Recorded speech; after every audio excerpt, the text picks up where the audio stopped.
Today we'll be talking about tape machines. Yay! I couldn't find a proper demo on the Telefunken M15, let alone the M15A versus the M15. I have both machines here, so I thought it's a worthwhile thing to do. We'll be checking out various recording levels, tape speeds, and later on I'll be adding 6 more tape machines. So this is going to be fun, I guess, but let's focus on the main cast first. The M15 came out in 1971, it was released at AES Cologne, and it was the direct successor of the M10. Let's open the front panel. Here you have the audio cards. It's a fully discrete design with no ICs whatsoever and transformers on the input and output. The exact same stuff was used in the M10 and in the M5C. By the way, I've replaced every single capacitor in these machines. It's just mandatory after 50 years. Unfortunately, the M15 couldn't compete with Studer's A80 that had a way more modern tape transport. So consequently, only 6,000 units were built and it was a commercial flop. Only 6 years later, in 1977, Telefunken released the M15A, the direct successor. We can clearly see that the electronics have been streamlined with the advent of ICs. So we don't have a discrete audio path anymore, but the machine is still fully transformer balanced. This 15A here also has a Telcom C4 noise reduction in the trolley, but that's bypassed for the test. The main advantage of the M15A is the improved tape transport, making it even more reliable and also quieter. But hear for yourself.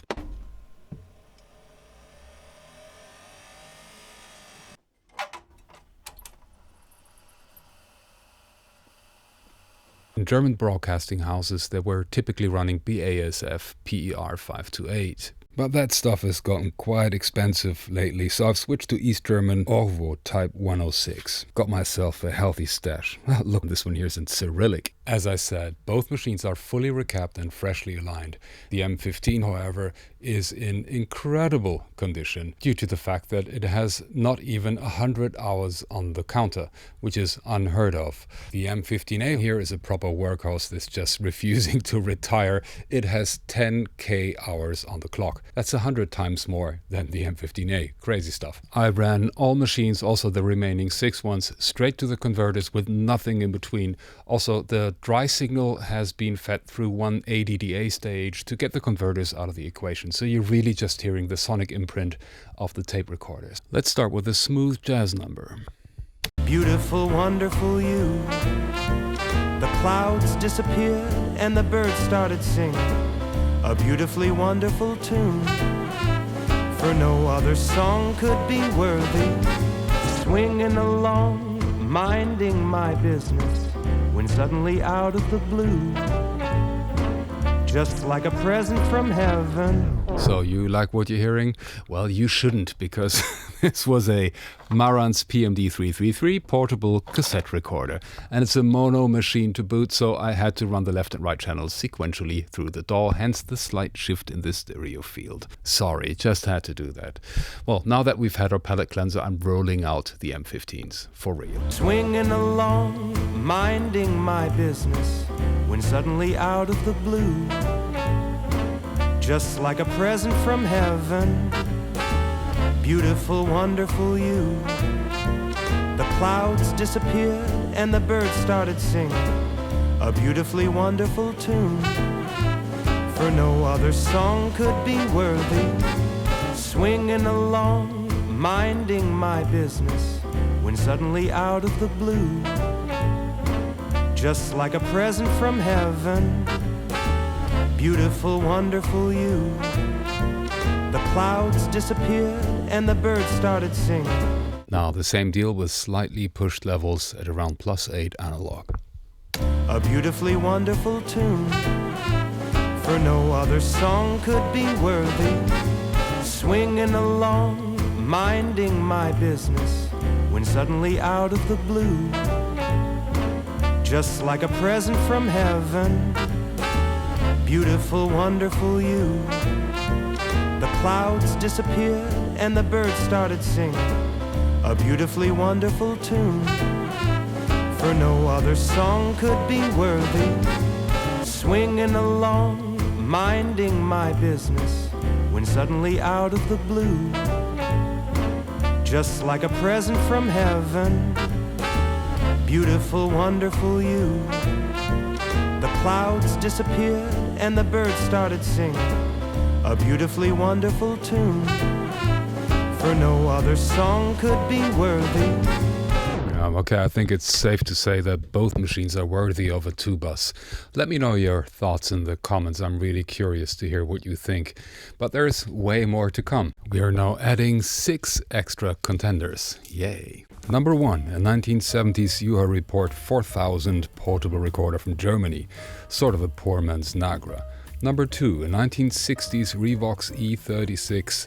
That's a tube machine from Switzerland with germanium input amps that are actually quite noisy, so they have been bypassed here. Then I really wanted a Tesla B116 and went through classifieds to find a fully refurbished one. Just 40 kilometers through sunny Brandenburg to meet up with a friendly tape head who only does Tesla machines.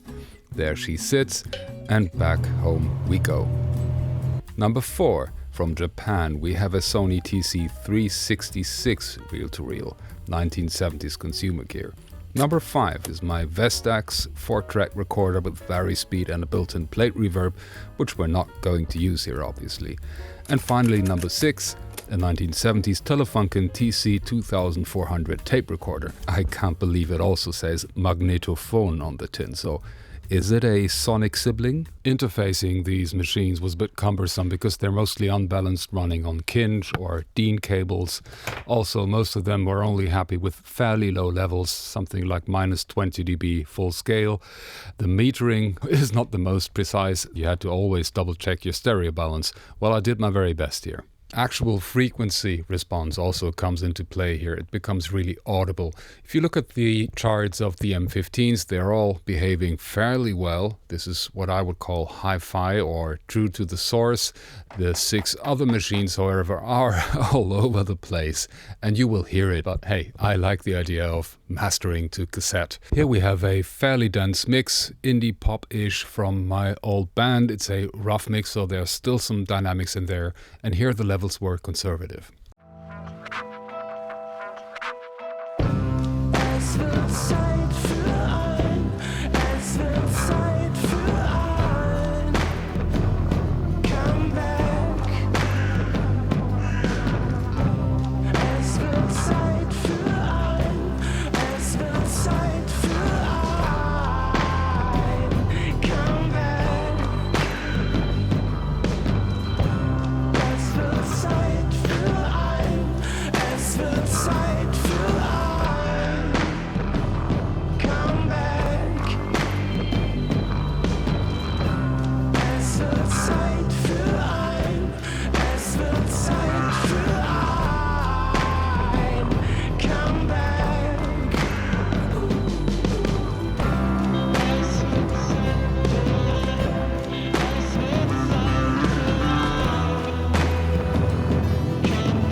An acoustic drum loop recorded in our practice room back in the day with just 2 ribbon microphones and 0 compression, so there's lots of transients to chew on. We're starting with conservative levels. Let's roll.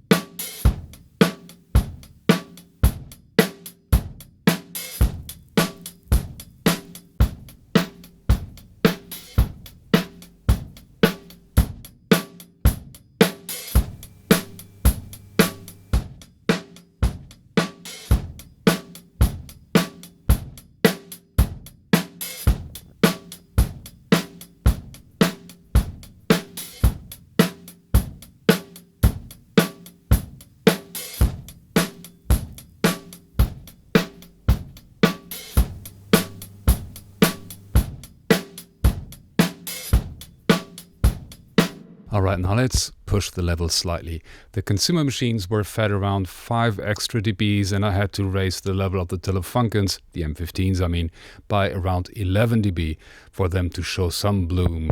Let's go.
Yeah, and here's another rough mix of mine. This one is a bit leaner sounding, there's less going on, and I've taken the opportunity to raise the level. So the consumer gear was fed around +5 and the Telefunkens were fed 0 dB digital, which corresponds to around +18 analog, I would say. Well, let's see how crunchy it gets here. Und ich fliege über deine Stadt. Ich fliege über dein Haus. Vor deiner Tür, ich komme kurz raus.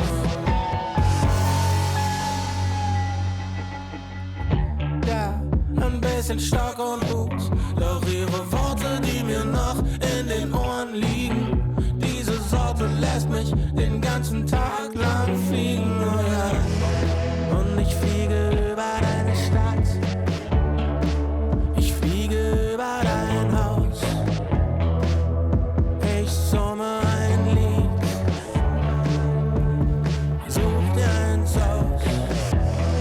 Und ich fliege über deine Stadt. Ich fliege über dein Haus. Vor deiner Tür, ich komme kurz raus.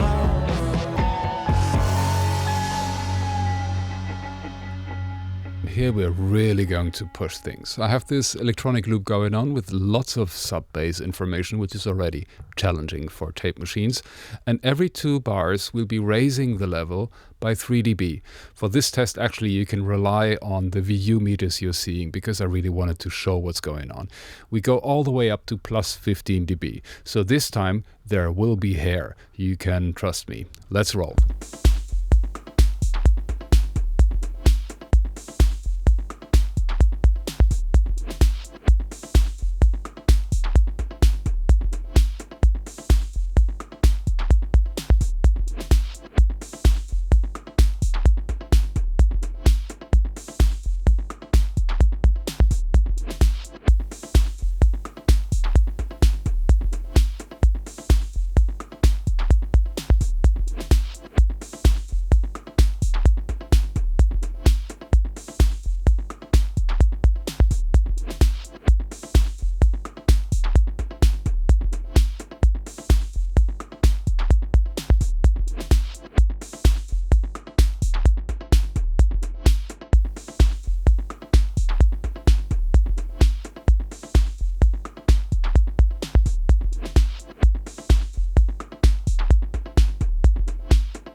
So there you have it, my take on tape.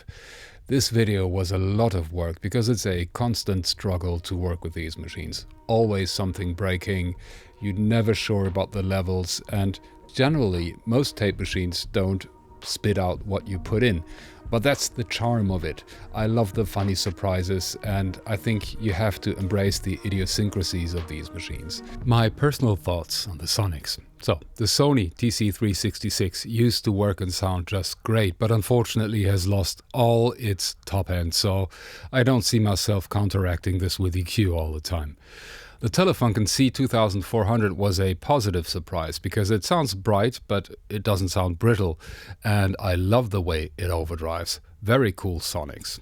The Tesla B116 was a bit of a letdown because while it does overdrive gently and it has all the beautiful tape artifacts, there's also this 1980s harshness going on, lacking better words. So I'm not too thrilled about the sonics. The Revox E36 somehow reminds me of the Beatles. It's bright and cheerful, and being the only tube machine, there's tons of second order harmonics the other machines lack. There's a beautiful crunch going on when you push it. The Ewer 4400 has beautiful sonics. I really liked it. It's slightly bright, but it has all I could ask for in a tape machine. It has this glue factor going on, and a special bonus for the super low speeds when you want an extra crunchy option. The Vestax 4-track recorder has a very upfront tone, but unfortunately is also a bit plasticky. It gets great when you really overdo it with the levels, so nice crunches to be had. But anyhow, the virtues of these machines are elsewhere. It's a friggin' 4-track recorder, and the built-in plate reverb is a joy to use. The Telefunken M15A has a slightly warm touch to it, although it's very, very hi-fi, and being a professional machine, it takes level like a champ. You can use it on anything from your tubas all the way up to mastering. The same goes obviously for the M15. It has the advantage of a slightly more open touch. There's a silvery sheen up there the M15A doesn't have. A truly incredible sounding machine. Now, does it make sense to keep 8 tape machines? Definitely not. With age comes wisdom, and I think I am probably going to let at least half of them go. Well, especially those who are just dead. They probably get tossed. Anywho, let me know what you guys think. I'm very curious to hear your thoughts. Thank you very much for watching until the end. Please leave a subscribe so you don't miss my next videos. I do have some more stuff in the making. See you later.